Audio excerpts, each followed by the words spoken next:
Hello student. आज हमारा जो टॉपिक है वो pH scale. PH scale P for potens. Potens in German word, their meaning is power. The power of hydrogen ion. तो potens का meaning क्या हुआ जर्मन में, जर्मन लैंग्वेज में इसका मीनिंग हुआ पावर। तो पावर किसका पावर? हाइड्रोजन का पावर, है ना। तो यहाँ पर सिंपल एक डेफिनेशन जो आपको सामने दिख रहा है, क्लियर है क्या है? The strength of N acid और एन अल्कलाई। अल्कलाई जो रहेगा वो हमारा बेस के बारे में बात कर रहा है, ना। An alkali can be tested by using a scale of pH scale which gives the measure of hydrogen ion concentration in a solution. तो measure of hydrogen ion concentration in solution. तो सॉल्यूशन में जो हमारा hydrogen ion की strength है उसे measure करने के लिए हमने पीएच स्केल का यूज़ किया, है ना। तो पीएच स्केल को एग्जैक्टली हम कहें तो पीएच स्केल में जो वैल्यूज़ होती हैं वो 0 to 14 वैल्यूज़ होती हैं, है ना, 0 to 14। तो ये चीज़ कैसे डिवाइड किया गया कि हमारा बेस कब होगा और एसिड कब होगा और हमारा न्यूट्रल कब होगा। कोई भी सॉल्यूशन है वो हम कैसे मेज़र करेंगे कि वो हमारा एसिड है या फिर हमारा बेस है या फिर हमारा 7 जो न्यूट्रल को डिनोट करता है कि वो न्यूट्रल है, ठीक है। तो यहाँ पे देखो फर्स्ट दिया है for the neutral solution. Neutral solution में जो हमारा पीएच की वैल्यू क्या रहेगी? 7 इट्स इक्वल टू 7। और सेकंड जो रहेगा वो for the acidic solution. Acidic solution जो भी रहेगा उसका इट्स स्मॉलर देन 7, यानी कि स्मॉलर देन 7 यानी कि 0 to 6 0 to 7 तक, है ना। 0 to 7 तक हमारी जो भी यूनिट आती है पीएच स्केल में तो वो हमारा क्या रहेगा? एसिडिक सॉल्यूशन रहेगा। और फॉर द बेसिक सॉल्यूशन क्या रहेगा? इट्स ग्रेटर देन 7, यानी कि 7 से ज़्यादा में। और हाँ, एक और चीज़, ग्रेटर देन 7 तो इसका भी एक फिक्स वैल्यू है जो कि 14 है ना। तो 14 से ज़्यादा नहीं, तो 14 तक हमारा अप्रोक्सीमेटली जितने भी बेसिक सॉल्यूशन होते हैं वो 14 इज़ द फाइनल रेंज, है ना। तो 14 के बाद की वैल्यूज़ नहीं आएगी और 14 तक हमारा जो स्ट्रॉन्ग बेस को डिनोट करेगा। वैसे ही जो 0 तक जाएगा, ये 0 जो रहेगा वो हमारा स्ट्रॉन्ग एसिडिक रहेगा, है ना। और जो 14 तक जाएगा ये हमारा स्ट्रॉन्ग बेस को डिनोट करेगा। और 7 जो रहेगा वो तो हमारा न्यूट्रल है ही। क्लियर हुआ? अब इस चीज़ को हम देखो, यहाँ पे एक डायग्राम शो है जिसमें हम देख पा रहे हैं कि देखो पीएच स्केल को जब इन्होंने फॉर्म किया था तो उसमें हाइड्रोजन आयन की कंसंट्रेशन, यहाँ पे एक चीज़ लिखा है measure of the hydrogen ion concentration. तो हमारा हमें पता है कोई भी रिएक्शन में हाइड्रोजन आयन प्रेजेंट होना, हाइड्रोजन आयन कोई भी सॉल्यूशन में हाइड्रोजन आयन प्रेजेंट होना, दैट मीन्स वो किसको डिनोट कर रहा है? वो एसिड को डिनोट कर रहा है ना। ये चीज़ हमने पढ़ा था। वो हाइड्रोनियम आयन का भी देखा था हमने, H3O पॉजिटिव आयन, तो इसमें हाइड्रोजन आयन फॉर्म हुआ था, ये हमारा हाइड्रोजन आयन था। इस हाइड्रोजन आयन की स्ट्रेंथ किसको डिनोट करता है? ये एसिडिक नेचर को डिनोट करेगा, है ना। तो ये जो पीएच स्केल जो फॉर्म किया ना, इसमें हाइड्रोजन आयन को रिप्रेजेंट करा, हाइड्रोजन आयन की कंसंट्रेशन के ऊपर डिपेंड कर रहा है।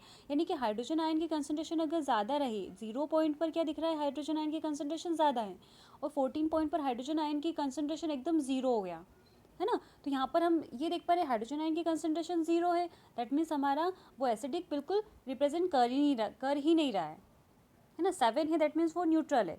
न्यूट्रल है मतलब कि ना तो वो एसिडिक है ना ही बेसिक है। तो 7 पॉइंट जो दिखा रहा है वो क्या है? न्यूट्रल पोजिशन को शो कर रहा है, ठीक है। तो इस डायग्राम में आप यहाँ पे देख रहे हो जो हमारा 7 से हम लेफ्ट की तरफ जाते हैं तो एसिडिक नेचर क्या हो रहा है? इंक्रीज हो रहा है। This is the sign of increasing. और बेसिक नेचर कब हो रहा है? जब हम राइट की तरफ जा रहे हैं तो बेसिक नेचर इज़ इंक्रीजिंग। तो यहाँ पे मेन हाइड्रोजन आयन के कंसंट्रेशन पर ही डिपेंड करेगा। ये OH आयन का यहाँ पे कोई सेंस ही नहीं है, क्योंकि हम कोई भी इंस्ट्रूमेंट लेवल जब फॉर्म करते हैं, इंस्ट्रूमेंट चीज़ें जब फॉर्म करते हैं तो हम एक पॉइंट को हम टारगेट करते हैं, है ना। तो वहाँ पे हाइड्रोजन आयन के कंसंट्रेशन को उन्होंने मेन टारगेट किया और एक इंस्ट्रूमेंट उन्होंने रेडी किया। तो ये पीएच स्केल हुआ एक। तो यहाँ पर देखो सेकंड, यहाँ पे ये जो नीचे की तरफ लिखा हुआ है, जब हम लेफ्ट साइड में जा रहे हैं increase in hydrogen ion concentration, exactly हो ही रहा है। और लेफ्ट राइट हैंड साइड की तरफ decrease in hydrogen ion concentration. तो यहाँ पे OH आयन कंसंट्रेशन को इन्होंने आइडेंटिफाई किया ही नहीं है, ठीक है। तो एक ही बेस पर हमें चलना है, the hydrogen ion concentration, measure of the hydrogen ion concentration. यहाँ पर आप एक और इस फिगर में जो कि सिंपली फॉर्म में दिखा है, variation of pH with the range of concentration of H+ aqueous solution in OH aqueous solution. जब भी आयंस का फॉर्मेशन दिखेगा ना आपको, आयंस फॉर्म में दिखेंगे, है ना। तो वो हमारे क्या, उसको हम क्या कहेंगे, एक्वेस कहेंगे। ना तो वो सॉलिड है ना लिक्विड है, वो एक एक्वेस फॉर्म, उसको हमने नाम दिया एक्वेस सॉल्यूशन, एक्वेस। ठीक है, तो ये हमारा पीएच स्केल है। अब पीएच स्केल का हम एक और चीज़ जब हम देखेंगे, ये पीएच स्केल का प्रैक्टिकल लैब में जब भी हम कोई सॉल्यूशन का हम एसिडिक लेवल, बेसिक लेवल जब हम चेक करने जाते हैं, तो एक इस तरह की एक स्ट्रिप होती है, जिस स्ट्रिप में डिफरेंट डिफरेंट कलर शो होंगे। और ये जो यहाँ पे जो कलर आपको दिख रहे हैं, ये colour, this colour are only the rough guide, ये ओनली एक रफ गाइड के लिए आपको यहाँ पे कलर डिफरेंट कलर में शो हो रहा है। बाकी एग्जैक्टली पीएच स्केल जो होती हैं वो जो कलर हमारा एसिड में, स्ट्रॉन्ग एसिड का रेड कलर होना चाहिए, तो वो रेड कलर एज सिमिलर दिखाएगा वो, है ना। तो जो हमारी ओरिजिनल वाली स्ट्रिप होती है, जो एसिडिक स्ट्रॉन्ग एसिड जो रहेगा वो हमारा बिल्कुल प्योर रेड दिखेगा, और जो हमारा बेसिक होगा वो प्योर ब्लू दिखेगा, जो कि स्ट्रिप में, वो जो हमारी स्ट्रिप लैब में हम देखेंगे उस स्ट्रिप के एज सिमिलर वो हमारे कलर्स शो होते हैं। अगर वो हमारा सपोज न्यूट्रल हुआ, न्यूट्रल मीन्स जैसे कि यहाँ पे वाटर का कलर दिख रहा है, वाटर है ना, तो वाटर जो हमारा प्योर वाटर है, उसे हम जो पीएच पेपर ये जो हम मेज़र करते हैं ना, pH scale, exactly pH papers होते हैं, जिसे हमने एक और नाम दिया था, हाँ पीएच पेपर ही दिया था, लाइकिन का एक फॉर्म था। ठीक है, तो ये एक तरफ की पीएच पेपर यानी कि ब्लू लिटमस पेपर, तो वो जो हमारा पीएच पेपर, लिटमस पेपर जो हमने देखा था, तो पीएच पेपर जो होते हैं, लिटमस पेपर एग्जैक्टली ब्लू और रेड कलर में होते हैं, है ना, ब्लू और रेड कलर में होते हैं pH paper, but litmus paper, है ना, लिटमस पेपर ब्लू और रेड कलर में होते हैं, but pH paper exactly similar एक ही कलर का होता है ना। वो कलर एग्जैक्टली देखें तो वो स्ट्रीप के कलर को रिप्रेजेंट करता है। यानी कि सपोज मैंने एक वाटर सॉल्यूशन लिया, वाटर सॉल्यूशन में मुझे पीएच पेपर को मैंने डीप किया, तो मेरा जो कलर आएगा सिमिलर 7 पर आएगा, 7 पर जो कलर प्रेजेंट होगा उस कलर के बिल्कुल इक्वली, बिल्कुल सिमिलर रिसेंबल करता हुआ वो कलर आपको शो होगा।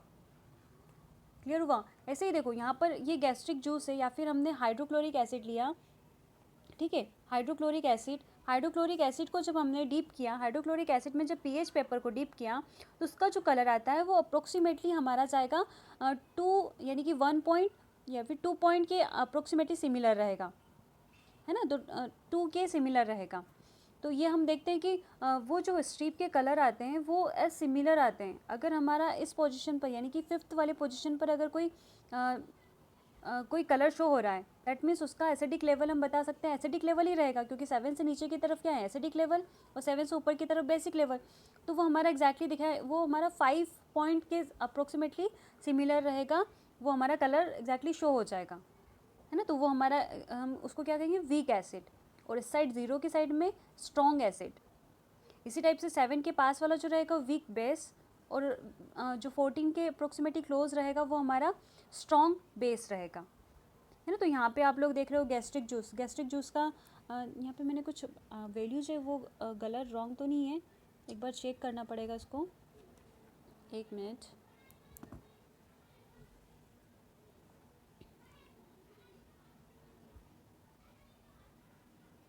वन 1.2 है, देखो मैंने यहाँ पे मिस्टेक किया है, 1.2। तो गैस्ट्रिक जूस का जो वैल्यू आई वो कितना है, 1.2 पर मिला, दैट मीन्स उसका जो कलर शो होगा एग्जैक्टली जो हमारा पीएच स्केल है उसके अकॉर्डिंग 1 पर जो कलर रहेगा वो कलर शो होगा, है ना।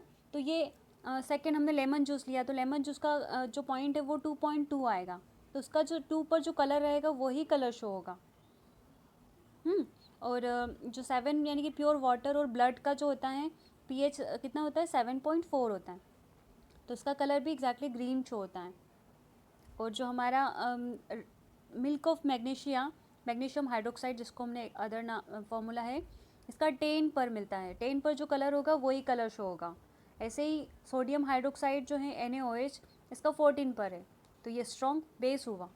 और यहाँ पर जो है H2SO4 आता है, जो कि सबसे स्ट्रॉन्ग एसिड होता है, H2SO4 सल्फ्यूरिक एसिड, ये हमारा 0 पोजीशन पर मिलता है, तो उसका देखिए तो बिल्कुल रेड कलर आता है, बिल्कुल ब्लड रेड जो कलर होता है। पीएच पेपर का कलर कैसे कन्वर्ट कर देगा, वो ब्लड रेड में कन्वर्ट कर देगा, तो हम उसे आइडेंटिफाई कर सकते हैं कि ये हमारा जो है वो स्ट्रॉन्ग एसिड है, ठीक है। तो यहाँ पर ये जो फिगर है सिंपल एक पीएच पेपर का जो हमने एक प्रैक्टिकल किया है उस प्रैक्टिकल के ऊपर है। तो ये हम जब प्रैक्टिकल लैब में जब करेंगे तो ये आपका और अच्छे से क्लियर हो जाएगा। बट आपको सिर्फ ये चीज़ ध्यान देना है, जो न्यूट्रल पॉइंट है वो हमारा 7 है, और जो हमारा 7 से नीचे की तरफ जाते हैं तो एसिडिक लेवल, एसिडिक सॉल्यूशन यानी कि एसिडिक लेवल इंक्रीज़ होता है। और जब हम 7 से अपर साइड में यानी कि 14 की साइड जाते हैं तो हमारा बेसिक लेवल इंक्रीज़ होगा। ठीक है, अब सेकेंड टॉपिक आता है आपका importance of pH in our everyday life. तो इम्पोर्टेंस ऑफ पीएच में हम जब चेक करते हैं तो ये फर्स्ट यहाँ पे इम्पोर्टेंस दिया है कि फर्स्ट जो दिया है sensitive of plants and animal, यानी कि पीएच सेंसिटिव होते हैं हमारे प्लांट्स और animals. Living organism can survive only in the narrow range of pH change, यानी कि पीएच जो हमारा चेंज है वो बहुत ही कम शो करता है, यानी कि लाइफ बियर करता ही नहीं है। कैसे, मेरे कहने का मतलब क्या है कि जैसे कि देखो यहाँ पे जितने भी टाइप के ऑर्गेनिज्म हैं, या फिर हम कहें तो हमारा ह्यूमन ब्लड भी ले लो, ब्लड कितना होता है अभी हमने देखा था उसमें 7.4 होता है ना, ब्लड का रेंज जो पीएच रेंज आता है वो कितना होता है 7.4। तो ऐसे ही पर्टिकुलर हर एक एलिमेंट्स या फिर हर एक लिविंग ऑर्गेनिज्म जो होता है उनका एक पीएच लेवल होता है जो कि फिक्स होता है ना।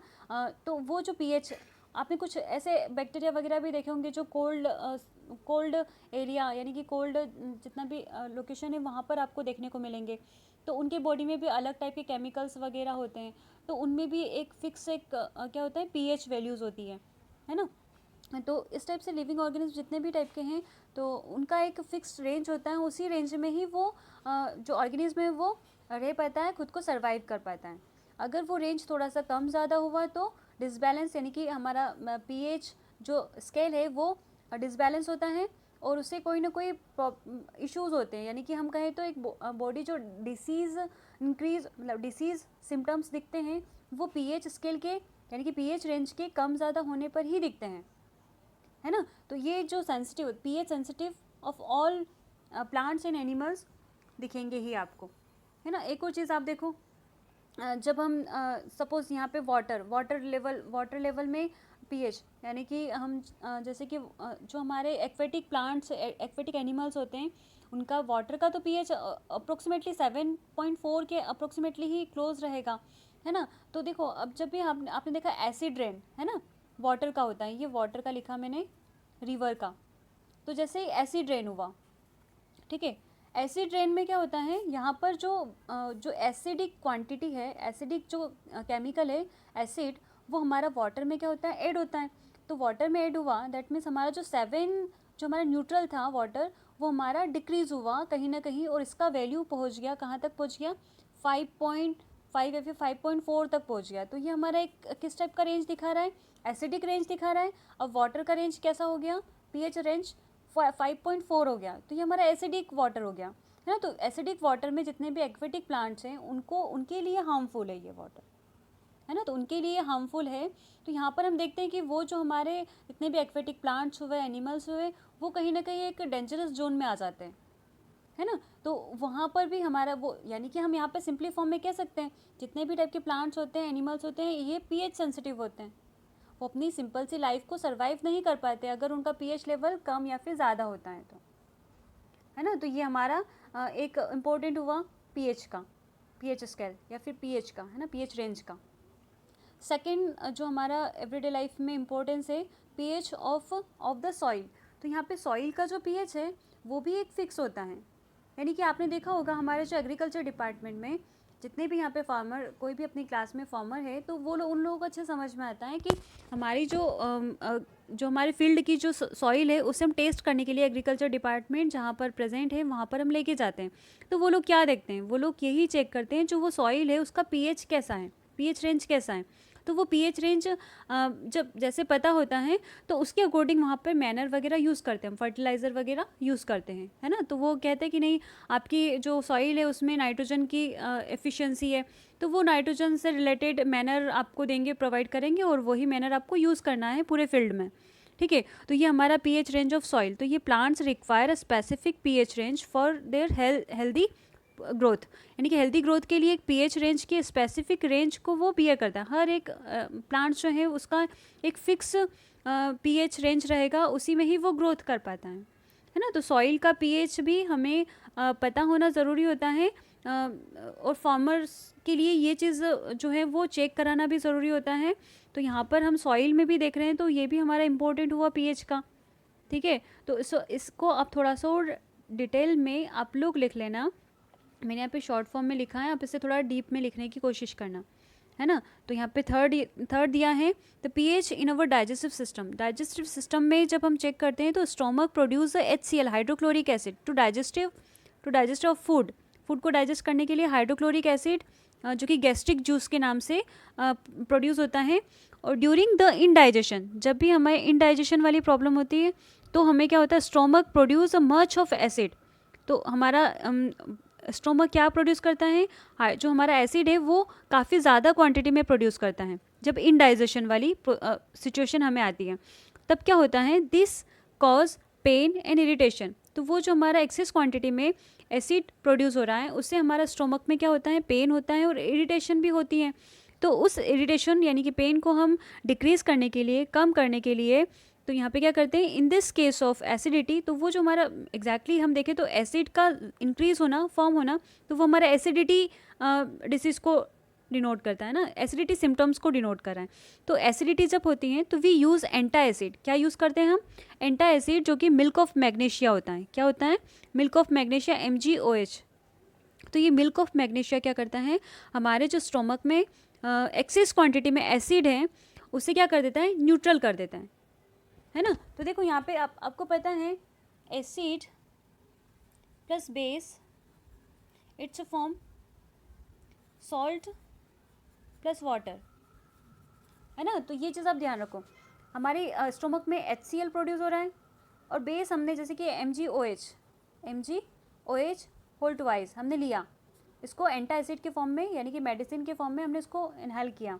तो हमारा जो एसिड और बेस दोनों मिलके एक सॉल्ट का फॉर्मेशन करेंगे। तो यहाँ पे जो हमारा कंपोनेंट सॉल्ट है MgCl2, है ना, प्लस वाटर H2O। तो ये हमारा जो एक सॉल्ट का फॉर्मेशन हुआ जो कि न्यूट्रल हो गया। सॉल्ट फॉर्मेशन मतलब न्यूट्रल, है ना। तो न्यूट्रल हो गया ये हमारा जो भी सॉल्यूशन था। तो स्टोमक में आप देख रहे हो कि HCl हमारे लिए इंपॉर्टेंट था, लेकिन एक्सेस क्वांटिटी में जब एसिड फॉर्म हुआ तो वो उसे हमने क्या किया, रिड्यूस करने के लिए क्या इनहेल किया, बेस, जो कि हमारा MgOH हुआ।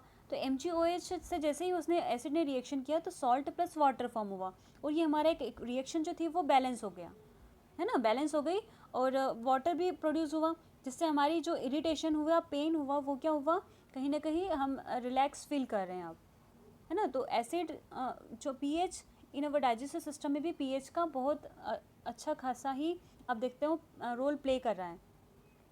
लास्ट आप देखोगे इसमें, लास्ट नहीं है, last second, pH change as a cause of tooth decay. तो टूथ डीके यानी कि हमारे माउथ में जब हम खाना वगैरह खाते हैं तो काफ़ी ज़्यादा क्वांटिटी में फूड पार्टिकल्स हमारे मुंह में ही रह जाते हैं। तो जिससे क्या होता है, वो अगर हम नाइट में अगर ब्रश करके नहीं सोते हैं तो हमारा जो माउथ का जो लेवल है, क्या पीएच लेवल है, वो कहीं ना कहीं डिक्रीज़ होता है। डिक्रीज़ होना मतलब कि एसिडिक फॉर्म को वो डिनोट करेगा, यानी कि वो जो पीएच है वो 5.5 पर चला जाता है। और जो एसिडिक जैसे ही हुआ तो जो हमारे टूथ का जो फॉर्मेशन है वो किसका फॉर्मेशन है, calcium oxide, CaCO3, calcium carbonate, है ना। जो टूथ का जो फॉर्मेशन है वो कैल्शियम कार्बोनेट होता है। तो कैल्शियम कार्बोनेट को कहीं ना कहीं एसिड जब रिएक्शन करेगा तो वो एसिड कहीं ना कहीं टूथ को डीके मतलब कि डीके करता रहता है, कहीं ना कहीं दांतों पर इफेक्ट करता है और दांतों के एनामल्स को वो रिड्यूस करता रहता है ना। तो ये जो हमारा एसिड फॉर्म हुआ इसी के बेस पर ही हमारा टूथ डीके को रिप्रेजेंट कर रहा है। तो हम इस टूथ डीके से मतलब एग्जैक्टली हम उस चीज़ को प्रोटेक्शन के लिए हम क्या यूज़ करते हैं, यूजिंग अ टूथपेस्ट। तो टूथपेस्ट क्या होता है, टूथपेस्ट एग्जैक्टली देखें तो ये हमारा बेस होता है। टूथपेस्ट क्या होता है, बेस। अब acid and base it's react with each other and form of water and salt. तो ये जो हमारा क्या फॉर्म हुआ, टूथपेस्ट क्या करता है, जनरली बेसिक फॉर्म में होता है और ये clean the tooth and neutralise the excess quantity of acid and prevent the tooth decay. तो सिंपली फॉर्म में इस चीज़ को आप समझ गए होंगे। नेक्स्ट पढ़ते हैं, self defence by the animals and plants through chemical warfare. तो यहाँ पर आप देख रहे हैं हनी बी स्टिंग जब करता है, हनी बी स्टिंग करता है तो ये हमारे बॉडी में एसिडिक लेवल को इंक्रीज़ कर देता है ना, बी स्टिंग। तो यहाँ पर जैसे ही सपोज़ कोई भी हमारे बॉडी पार्ट में बी ने स्टिंग किया, तो हनी बी ने स्टिंग किया, तो वहाँ पर एसिडिक लेवल को क्या करता है, इंक्रीज़ कर देता है। तो जैसे ही एसिडिक लेवल इंक्रीज़ हुआ तो वहाँ पर हमें पेन और इरिटेशन होगा ही, है ना। तो पेन और इरिटेशन होगा, तो इस चीज़ को हम कम करने के लिए, रिड्यूस करने के लिए हम जो यूज़ करते हैं माइल्ड बेस, है ना, खाने का जो सोडा होता है वो हम यूज़ करते हैं, ठीक है, एज लाइक बेकिंग सोडा। तो माइल्ड बेस जो है वो सपोज बेकिंग सोडा को उस वाले प्लेस पर जहाँ पे आपको हनी बी ने स्ट्रिंग किया, तो वहाँ पर हम बेकिंग सोडे को यूज़ करेंगे, तो हमारा जो एसिडिक लेवल है वो हमारा इंक्रीज़ हुआ था कहीं ना, है ना, तो वो बेस के साथ में रिएक्शन करके अगेन क्या फॉर्म करेगा, वाटर और सॉल्ट का फॉर्मेशन करेगा। तो हमारे जो इरिटेशन वाले पेन, यानी कि हनी बी जब स्ट्रिंग करता है तो जो इरिटेशन वाले पार्ट में हमने माइल्ड यानी कि बेकिंग सोडे को हमने यूज़ किया, रब किया, तो वो जो पार्ट है वहाँ पर हमें रिलीफ फील होता है ना, तो वहाँ पर हमें अब रिलीफ लगेगा, तो वो अब हमें इतना वो हार्मफुल नहीं रहेगा हमारे लिए। तो ये डेली लाइफ में हमने किसका यूज़ किया, एक तो पीएच लेवल का भी हमें पता हुआ इस टॉपिक में, और हमने उस पीएच लेवल को कैसे हमने अगर वो डिक्रीज़ हो रहा है तो डिक्रीज़ जब हुआ तो हमने क्या ऐड किया, उसमें बेस का यूज़ किया, है ना, बेस ऐड किया। तो बेस वाला पार्ट ने एसिड वाले पार्ट को क्या किया, न्यूट्रलाइज कर दिया और हमारे रिएक्शन को बैलेंस कर दिया, है ना। तो ये हमारा जो सेकंड टॉपिक था वो हमने क्लियर किया। अब next topic, next lecture. Thank you so much, have a nice day.